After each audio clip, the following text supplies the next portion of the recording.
എടാ കുഴിയിലേക്കും കാല് നീട്ടിരിക്കുന്ന നികൃഷ്ട ജീവി. നോർത്ത് ഇന്ത്യയിലും നോർത്ത് ഈസ്റ്റിലൊക്കെ മരിച്ച ഒരു ഷവർമ വെച്ചിട്ടാണോടാ ശവി മരിച്ചേ? നിന്റെ ഉള്ളിലിരിക്കുന്ന കാളകൂടം വിഷം പകരാതിരിക്കാൻ വേണ്ടി ചത്താലും ചത്തില്ലെങ്കിലും കുഴിയിലേക്ക് അതേപോലെ തന്നെ അങ്ങ് ഇറക്കി വെക്കണം. ഇവന്മാര് മറ്റുള്ള മതങ്ങളെയൊക്കെ തീവ്രവാദി എന്ന് വിളിക്കുകയും ചെയ്യും. എന്നിട്ട് ഇവന്മാരെ തൊള്ള തുറന്ന് നാക്ക് വെളിയിലേക്ക് ഇട്ടിട്ടുണ്ട് ചീറ്റുന്നത് മൊത്തം വിഷം. നീയൊക്കെ അടിമകളാക്കിയും അടിയാളനാക്കിയും തല്ലിക്കൊന്നുകൊണ്ടിരുന്ന ജനതയാണ് ഇന്ന് ഇവിടെ ഭരിക്കുന്നത്. അത് കാണുമ്പോ നിനക്കൊക്കെ അങ്ങ് കുരു പൊട്ടുന്നുണ്ടെങ്കിൽ കിളവ. മറ്റാരുമല്ല, ഈ രാജ്യത്തെ തീവ്രവാദികൾ നിന്നെ പോലെയുള്ള വർഗീയ വിഷം നരവാഴകളാണ്. 70s ചിന്താഗതികൾ പുതുതലമുറ വർഗീയവാദികളും തീവ്രവാദികളും ആക്കുന്ന നിന്നെ പോലുള്ള നിന്നെയൊക്കെ കുഴിയിലേക്ക് ഇട്ട് മൂടാൻ വേണ്ടിയിട്ട് നിന്റെ ഒന്നും വാ തുറക്കരുത്. പുതിയ ജനറേഷന് നീയൊക്കെ വഴിയൊരുക്കി കൊടുക്ക്. അവരൊക്കെ ഇവിടെ എന്തെങ്കിലുമൊക്കെ ചെയ്തു വെക്കട്ടെ.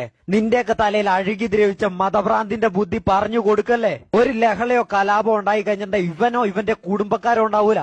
പാവപ്പെട്ടവൻ തമ്മിലടിച്ച് ആവും. ഇവനൊക്കെ ഗ്യാലറിയിൽ ഇരുന്ന് ഷോ കാണുമ്പോൾ ഇരുന്ന് കൈയടിക്കും. ദയവ് ഇതുപോലുള്ള നരച്ച കിളവന്മാരെ അണ്ണാക്ക് തോർക്കാനുള്ള ഒരു അവസരം ഇവന്മാർക്ക് ഉണ്ടാക്കി കൊടുക്കല്. മനുഷ്യനായിട്ട് പറഞ്ഞ എന്തെങ്കിലും ഒരു ക്വാളിറ്റി ഉണ്ടോ? തമ്മി കടിച്ചു കയറുന്ന കില്ലപ്പട്ടിയുടെ സംസ്കാരം പോലും ഇല്ലാത്ത നികൃഷ്ട ജീവികള്, വിവരദോഷികള്, നിർഗുണ ജീവികള്. കേരളത്തിൽ വന്ന് നീ ഒന്നും അണ്ണാക്ക് പൊളിക്കണ്ട. ഇത് നിന്റെയൊക്കെ നോർത്ത് ഇന്ത്യ അല്ല. നല്ല വിവരം വിദ്യാഭ്യാസമുള്ള പിള്ളേരെ കൈയുടെ മാസ് എന്ന് പറഞ്ഞാൽ പോരാ, കോലമാസ്. ഇങ്ങനെ വേണം മറുപടി കൊടുക്കാൻ. കാരണം പണ്ട് കാലത്ത് ഇവന്മാരൊക്കെ കാൽക്കടിയിലിട്ട് ചവിട്ടി തേച്ചിട്ട് ഒരു സമൂഹം ഉണ്ടല്ലോ. ആ സമൂഹം ഇന്ന് നട്ടല് വിരിച്ച് ഈ നാറികളുടെ മുഖത്ത് നോക്കിയിട്ട് എന്താന്ന് ചോദിച്ചാൽ പോടാ എന്ന് പറയാനായിട്ടുള്ള ഒരു ധൈര്യം ആർജവിച്ചെടുത്തിട്ടുണ്ട് വരും. അതുകൊണ്ട് തന്നെയാണ് ഇതുപോലുള്ള സഹോദരങ്ങൾ ഇതിനൊക്കെ കൃത്യമായിട്ട് മറുപടി കൊടുക്കുന്നത്. നമ്മുടെ കേരളം എന്ന് പറയുന്ന ഈ സുന്ദരമായിട്ടുള്ള പ്രദേശത്ത്